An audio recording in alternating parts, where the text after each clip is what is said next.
Welcome to Scissortail Farmers Market cooking series sponsored by Shape Your Future. I'm Kamala and this Chef Barb and with Cam's Cookery in Guilford Gardens, and we are filming today at Guilford Gardens, and we're going to show you how to make a lot of different things, but 3 separate ideas. How to make a simple vinaigrette and have a salad, how to saute up any green, and then how to roast some veggies that'll tantalize your family and your kids.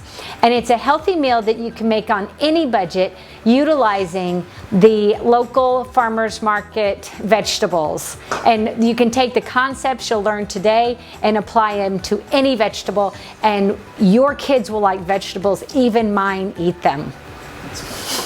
So when you go to doing your greens, they start at this form, and so this is a collard, and what's easiest to do is to take them and strip them off, and then they cook up evenly. And then you've got beet greens, and you can just like that. And then you just roll them up. Yeah, you roll them up. You can strip them. These peas are pretty tender, so you wouldn't have to strip them. Right. Necessarily. And then there's the top soy, which is little and cute and very tender. Yeah, and then you've got your tot soy, the joy choys, the bok choys, and then that's about what this is. And then sometimes you can purchase them and they grow up in a big bunch like that. And don't ever, what our forebears, grandparents, or whatever is, they didn't waste any part of it. So, like if you have a full bok choy or tat soy, is you do cut off, or Swiss chard, you cut off the stems and you do cook those. Yeah, and like with the collards here, you would cut this down, and put this in with your onions before you start cooking. Before you put the greens in, and let this saute up, and then cook the rest of it. And then instead of taking your fiber, that's your fiber. You can eat it. One time I was making stuffing and dressing for Thanksgiving, and I didn't have celery, so I just took all the stems of the Swiss chard and cut that up, and it was a little different flavor and lovely. So there you go. And so eat your greens, guys. They say to eat your apple, eat your greens, and you can get a ton of different greens at the farmers market. You can get them anywhere. So here we have, in the back we have spinach, which you'll see in just a minute, but then we have beet greens, turnip greens, and tat soy. Tat soy, bok choy, joy choy. You can say all sorts of choys associated with it. It's a very mild, nice, easy cooking green. But it's joyful, and it's good. And that's the cool thing. So what do you do? So we talked about with the vinaigrette and the fresh greens, we talked about just making a little vinaigrette, putting it on, and then putting any other type of garnishes. That's what we call them. With the greens, you saute, you cut them up.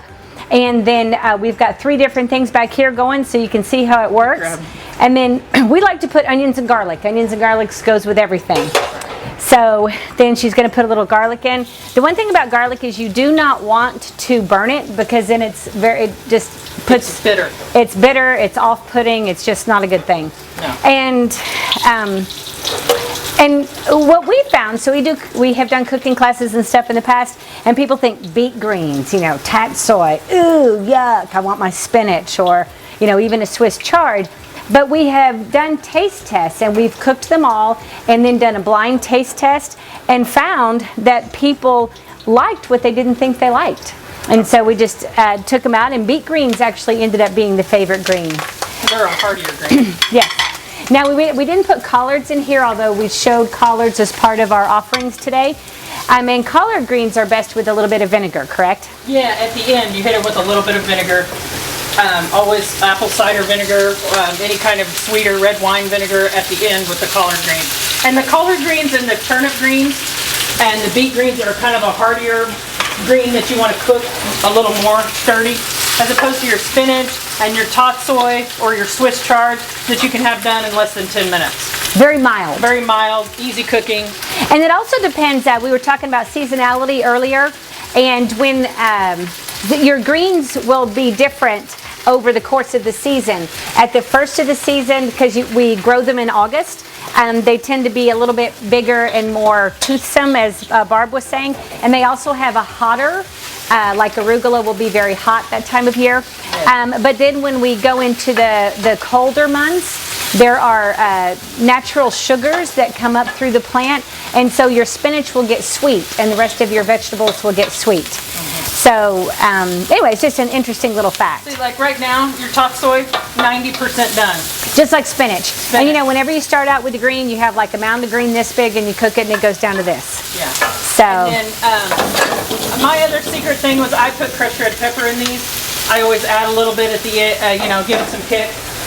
And then on the turnip and beet greens, I put them together because they're a heartier green and they'll cook about the same amount of time. And then you can add water to them and let them steam and cook longer. You know, for Thanksgiving that's coming up and you want to eat your greens, you want to do a turnip green, a collard green, a beet green, you can do them all together. And you just want to cook them a little longer with some water, nice salt, maybe a smoked turkey leg, something like that. Give them some good flavor. Yes. And so my busy mom, busy person cooking recommendation is that you use a wok, and it's also my messy recommendation because I'm terribly messy. So here's our tatsoi that we're going to take out. Yep, ready to go. And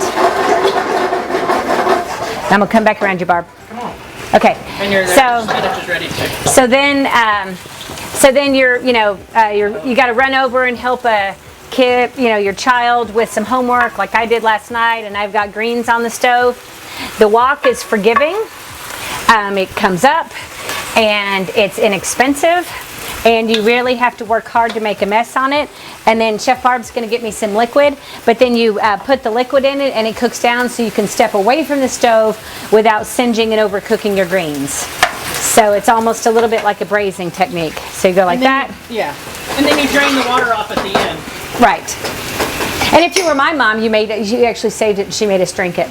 Oh, well, I guess you could. But I still eat vegetables. You could still put it in a green smoothie, I guess. You could put it in a green smoothie. That's a great idea. Yeah, I mean, because that is where all your vegetables are. But then the other big tip on this is season your greens when they hit the pan. That's when they absorb the salt. If you salt them later, after they don't hit the pan, later after you cook them, you'll never get the salt flavor inside the greens. You'll always be salting and you're like, why doesn't it taste salty? You'll just have salt water. And the other thing is, if you don't want to if you're low sodium, you don't have to put salt. You can put pepper. You can put anything. Yeah. So our big tips for this: cut it ahead of time if you have to. Spinach you don't have to. Use a wok because it's inexpensive and a big wide surface. Put some water in it.